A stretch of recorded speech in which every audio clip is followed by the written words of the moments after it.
Hey kids, it's Jurassic James with Jurassic Explains. We're looking at an unboxing of unknown species. So behind the scenes story, as you may know, I started teaching homeschool kids and at the museum about 10 years ago, I would teach my tour guides and I had a classroom in my collection, right? So one day a homeschool coordinator and mother named Kim Hartman saw me in my room one day drawing on the wall, literally dinosaur geology charts. And she was like, "Who are you?" And she asked education, and so the museum made a deal where I could teach her homeschool kids. So she first said, "Could we teach the high school kids?" And I said, "I taught college students and adult tour guides. I'm not sure if I'm qualified or trained or certified to teach high school kids." And she was like, just try, just really try. And so I taught the high school kids, and of course, being sarcastic and silly, that seems to work. And then the next season, she was like, "How about you try the middle school kids?" And I said, "Well, I don't have any training for little classroom management. I don't, I'm not really good at that." And she goes, just try it out."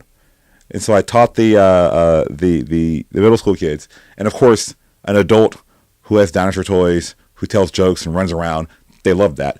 And then she came back and goes, how about the elementary school kids?" And I said, "I know I have no ability to train them. I can't teach children that young. I use big words and these concepts." And she was like, no, the kids want to hear these higher terms. Their families want them to hear this. They want a more advanced understanding.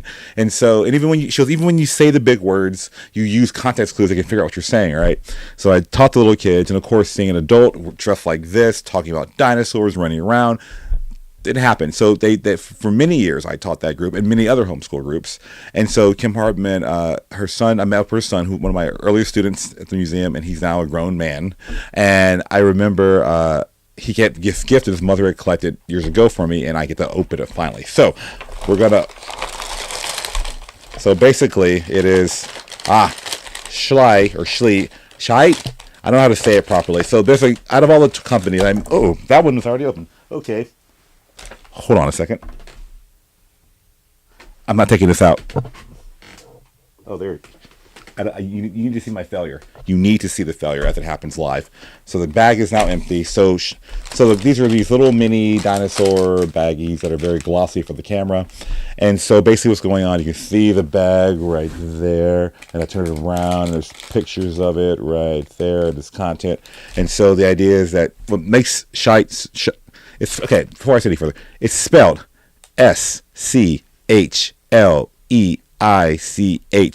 I don't know how to pronounce that. I say Schleich. I don't know. I'm Texan and I have a lisp. So the idea here is this is one of the companies that they do not put the name of the dinosaur or figure on its stomach. So with Safari, a lot of the ones that you kind of buy at the stores, they'll have the name of the animal on the stomach and the company and all that. Schleich will just have their name on there. And so I feel like it's when you go to a restaurant and there's no number or price on the actual menu. So it's kind of like if you have to ask, you shouldn't be here. Which I think you should see our figures and know what they are, right? So I'm going to try that now, live, not live, but with you here. Nope. Other than my friend who just came open on accident, we'll start with him.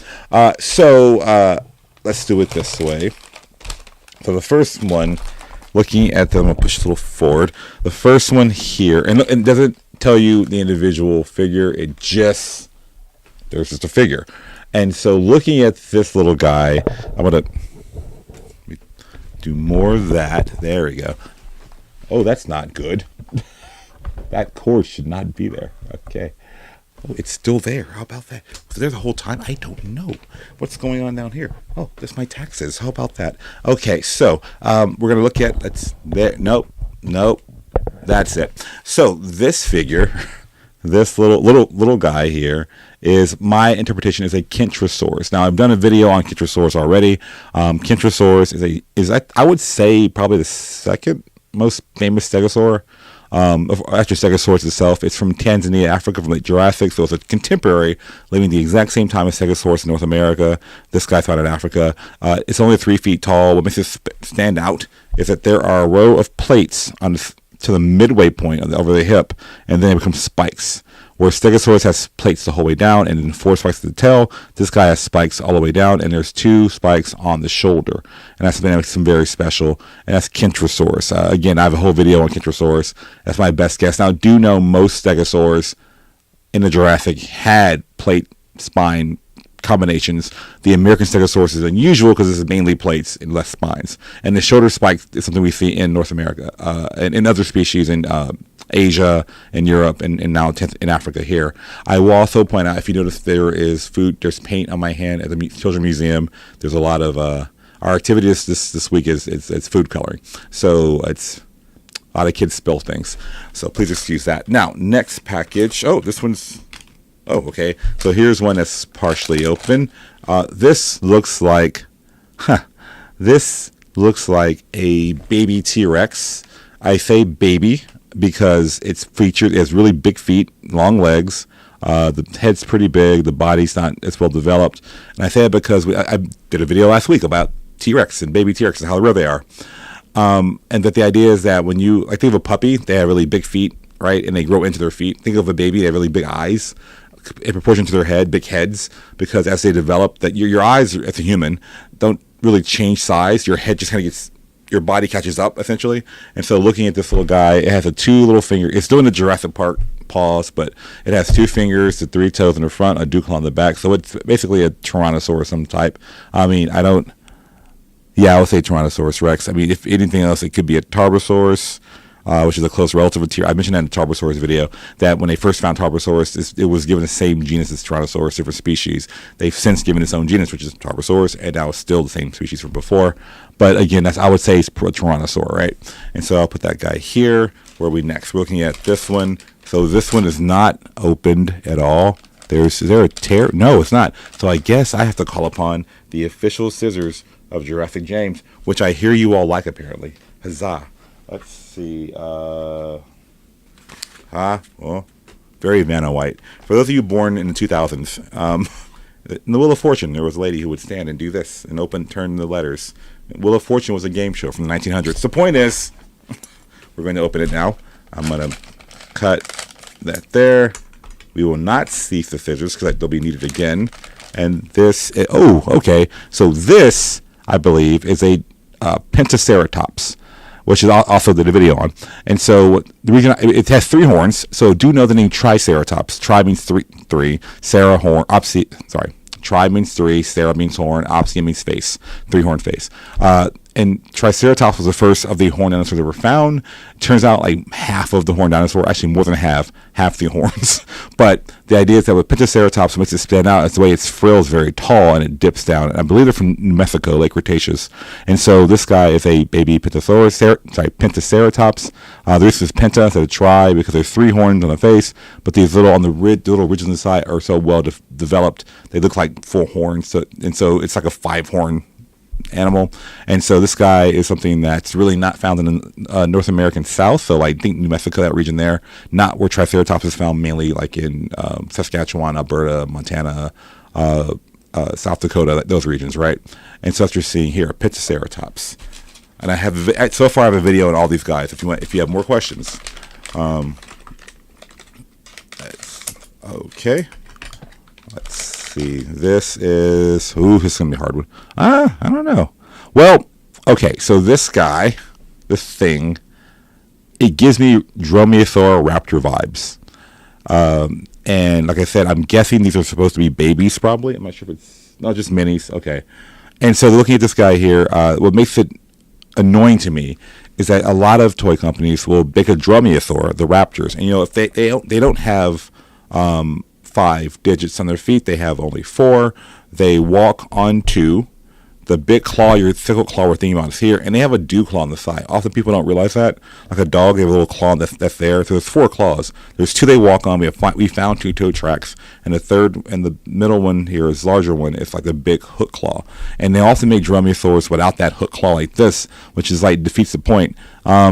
But given the shape of the skull and the fact that there's a little row of feathers, and I mentioned it in my Velociraptor video that you have your humerus bone up here, your ulna is a bigger bone, and your ulna, and your radius like that. And so paleontologist was holding a Velociraptor ulna and felt the nodules where the feathers went straight through to the bone. There was like a detachment point.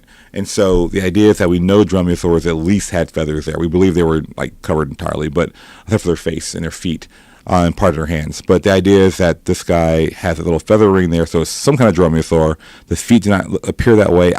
My best guess, given the shape of the skull, is a Utahraptor, only because the way their skulls, actually, it's not Velociraptor. Velociraptor skulls, like, the nose is here, the eyes are like here. Velociraptor dips down a little bit, has little horns right there. This guy does not have that feature, so I'm thinking either Deinonychus or a Utahraptor. That is if it's, but the sickle claw is not seen at all, which is upsetting. Okay, so, great figure. That's something that would jump out to me. Let's see, next we have,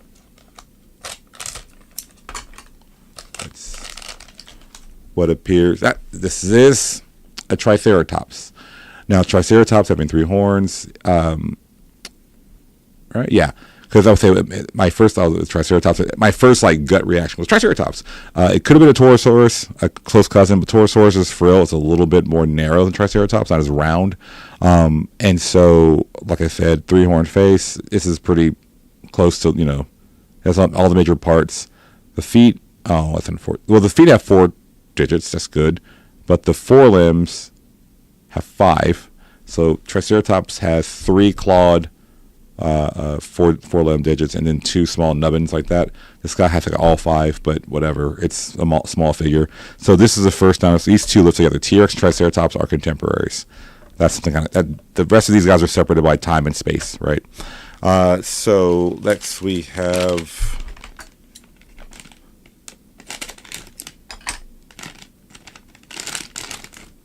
Okay, so this Spinosaurus, as far as I know, as of right now, I'm taping this video, there are 2 species. There's Spinosaurus aegypticus from Africa, from Egypt, North Africa, and there's Spinosaurus, which was named by Ernst Stromer, the paleontologist from early 1900s, and then there's Spinosaurus moroccoensis, named by Dr. Ibram Nazer, who is made famous by the BBC documentary Bigger Than T-Rex about it, how they found the new Spinosaurus, the shorter legs and all that. Dr. Paul Serino, I was at a lecture of his earlier that was last summer, and he was saying he found a new species of Spinosaurus, possibly in Niger, Africa. So stay tuned, apparently. But until then, this guy it has a spine. It's the first thing, a very narrow crocodile-like head. Again, these bigger feet, I'm pretty sure are engineering to stand properly, but it gives off baby vibes. But again, like I said last week, babies have big eyes and tiny noses, and these guys kind of have those features. So I don't think they're designed as babies, but they can definitely be used as babies in your display or you play with them. So North Africa's finest we have there. Next we have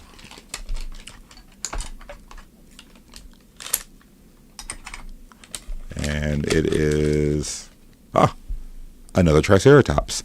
But what makes it special is that this one has blue spots and color markings, and this one has red spots and color markings, so you can tell them apart. And so the best term for that is called sexual dimorphism. Sexual meaning boy or girl, to morph, form. And so think about how many lions, not all, but many lions, the males have big manes, the females do not. Think about how peacocks have big tails, the females, peahens, have smaller tails, they're less colorful, they look different, right? Whereas some animals, they look exactly the same, be a boy or girl. So this is something that the kid James, would make one the boy and one the girl. Now whether it blue is boy and red is the girl, right, I don't care. But the point is they're the same form, just one has a different color pattern. And it's one thing to point out in paleontology is that I asked Dr. Bacher, he once said, we can tell dinosaurs are boy or girl, but the problem is no one really published on it. And I was like, what do you mean? He's like, well, we can see two population of adults, and some are bigger than the others, or their horns do whatever. But the thing is, we can't define and argue it really well scientifically. We can tell there's 2 forms, And then some dinosaurs may have had the exact same form in different color patterns like this. So again, fun thing to point out there. Next we have, let's see.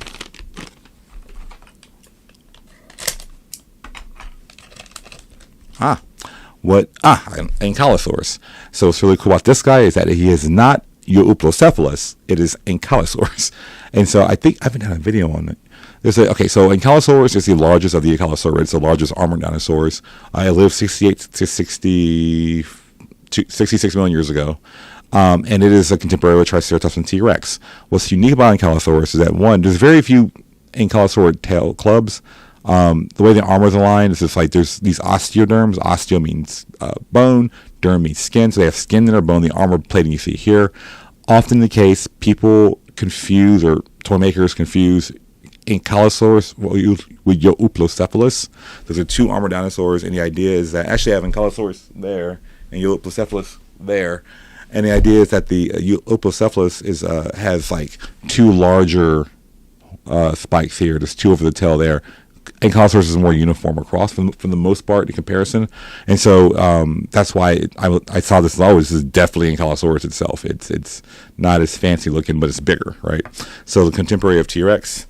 So we are now to 3 more, and so far on the front there is let's see, there's the Spinosaurus, the Triceratops, the Raptoroid thing, the T-Rex, the Ankylosaurus. There's a Mosasaurus still, and a green one. I can't tell what it is, so maybe it'll be one of these 3 bags.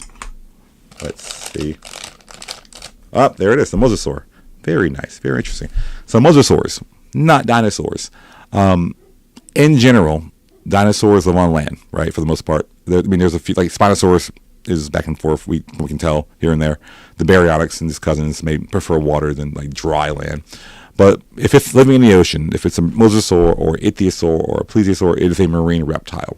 And so calling this guy a dinosaur is like calling you a dolphin. We're all mammals, but humans are primates. Dolphins are cetaceans. They're a different branch. In the reptile, they're all reptiles, but dinosaurs are one group, and mosasaurs are different, right? And so the only thing I would say with this mosasaur is that the torso should be shorter. So this is clearly influenced by Jurassic World. Did I do a mosasaur? I haven't done a mosasaur video. Interesting. Anyway, so the idea is that if I do a mosasaur video soon, this will be in it. So the idea is that mosasaurs are marine reptiles within reptilia. As far as living extant reptiles today, you have turtles who are an offshoot. They're their own kind of thing. We have squamata, snakes and lizards, and archosaur, which includes crocodiles and birds and dinosaurs. Squamata, snakes and lizards are where mosasaurs fall in. So I often say they are like a Komodo dragon and a python had a 40-foot ocean baby. Mosasaur. So that's what you're seeing here. Very cool animal. It's contemporary with T-Rex, Triceratops, and Ankylosaurus. So we have, let's see. So based on the pictures on the back, we are just missing the Stegosaurus and an Ichthyosaur apparently, and this green predator. So we'll hopefully get some more duplicates or similarities or repaints, and we'll see one of those two. This is the green one. Okay, so the green one is essentially a repaint of the raptor-like thing. So again, looking at the skull, it feels like it. Science is not a feeling. It's essentially the way this shape of the skull implies. Again, I feel more like Utahraptor than Deinonychus. It is not Velociraptor. They may have meant it to be Velociraptor, but it is not Velociraptor. Velociraptor has a more narrow skull, it's not, even the ones in Jurassic Park, those are technically Deinonychus, the way their skulls are shaped. Their size is more close to Utahraptor, but this thing here is the repaint of that. They're similar things, but they're both on the package, but different angles. That's how they get you. And so finally we have this last one here, which Spinosaurus, but this one is green and that one is blue. So there you go again, different color patterns. Again, can dinosaurs see color? We don't have proof that they could or couldn't, like absolute, but scans of feathers suggest that different color patterns. So that's one thing, and there's no reason to. If crocodiles can see color and birds can see color, and dinosaurs are in between, but closer to birds, they both see color. And so having different color patterns in the skin would have been, we do see, for example, counter shading in Psittacosaurus. We see the darker back and the white belly. So the example, lighter belly. So the example I can give you is great white sharks. They have black or dark gray belly, backs and white bellies. If you were looking down in the ocean, you see dark abyss, and a black back will blend in really well. If you're diving deep and you look up in the ocean, you see the bright light of the sun, and then you see a white belly. Again, it blends in. That's called counter shading, right? So we see dinosaurs would have had some kind of counter shading. With the ones that are feathered, we can see some kind of patterns there. So there's no reason to think dinosaurs were all gray, brown, and green. They probably had multiple colors. But anyway, our Spinosaurus here, similar to this one, the same mold basically. No feature difference. Both have 3 fingers, but they're in the Jurassic Park style, not the real predatory dinosaur style. They're also lacking the large claw they would have had on the hand, like essentially the thumb. But again, 3 tails in the front, 1 in the back. So very good. So here's the thing. So time-wise, for you, this is okay. So like this is the oldest. So you're reading like a book, right? So the oldest thing I have here would be Kentrosaurus from Tanzania, Africa. So make sure he's in the shot. There he go. Oh, actually, they're not in the shot at all. Let's do this way. So this guy's like 45 million years ago, roughly. We skip ahead, assuming that these are Utahraptors, to about 110, 124 million years ago, Cretaceous. Oh, so we have the Jurassic in there. We have Jurassic and Cretaceous, early Cretaceous. The next in our timeline would be the Spinosaurus, who were about 100 million years ago, or 97 million years ago in North Africa. So again, these guys would have never seen each other. Like there's like early Cretaceous, early late Cretaceous, late Jurassic. And then we get to from 97 million years ago to 100 million years ago to about 75 million years ago, roughly, with our Pentaceratops. And then we get to the late Cretaceous, the end Cretaceous, where we have our old boy T-Rex, our Triceratops twins, the Ankylosaurus, and the Mosasaurus. So they're all contemporaries around the same time. So again, I know I'm a stickler for this because different time periods and constant locations, but the idea is that you're taking a break in time and space for these guys. So we have Tanzania, Africa, Utah, North Africa, like Morocco or Egypt. We have southern North America, which is like New Mexico, and then Alberta, Canada, Saskatchewan, Canada, Montana, South Dakota, those kind of regions. Now, Mosasaurus are more global. They've found in the Americas and Europe, but the idea is that you're same time as these guys here too. So that's the unboxing. I hope you enjoyed this. If you didn't, let me know, or if you did, let me know. Next week we're doing Lokiceratops, the gift I got from my friend Jim, and then second, the video after that will be someone asked me what would and I get this question a lot. What would happen if dinosaurs never went extinct? And it's a loaded question, so I'm going to do a video on that after that. That being said, thank you for tuning in. I appreciate you much, and thank you, Miss Kim and Riley, your son, for these wonderful gifts. I'll see you guys later. Maybe cut. I don't know.